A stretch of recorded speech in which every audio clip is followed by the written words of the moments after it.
Ένα όμορφο και λαμπερό χαμόγελο προσδίδει γοητεία και ανεβάζει την ψυχολογία μας. Είναι λογικό λοιπόν τα τελευταία χρόνια να έχει παρατηρηθεί μια στροφή στις απαιτήσεις του κοινού προς την αισθητική οδοντιατρική.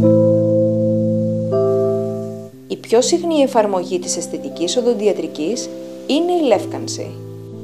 Η λεύκανση είναι η τεχνική που μας επιτρέπει να αποκτήσουμε λευκότερα δόντια. Είναι μια ανώδυνη, απλή και γρήγορη διαδικασία προσιτή σε όλους μας. Υπάρχουν πολλοί παράγοντες που προκαλούν δυσχρωμία στα δόντια.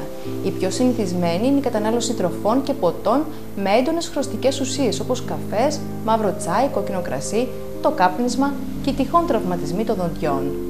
Είναι αυτονόητο ότι με την πάροδο της ηλικίας τα δόντια αποκτούν μια σκουρότερη απόχρωση.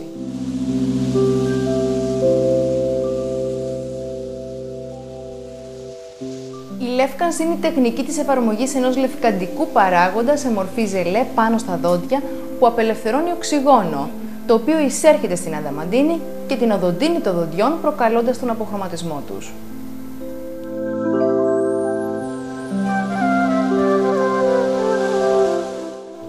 Υπάρχουν δύο τεχνικές λεύκανσης. Η πρώτη γίνεται στο οδοντιατρίο υπό την επίβλεψη του οδοντιάτρου και η δεύτερη στο σπίτι με ειδικούς προκατασκευασμένους νάρθηκες.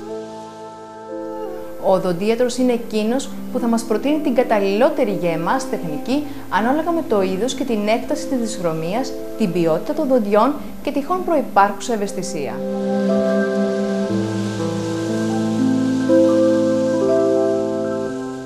Καταρχήν, ο οδοντίατρος θα απομονώσει τα ούλα γύρω από τα δόντια με ειδικό υλικό ώστε να μην έρθουν σε επαφή με το λευκαντικό παράγοντα.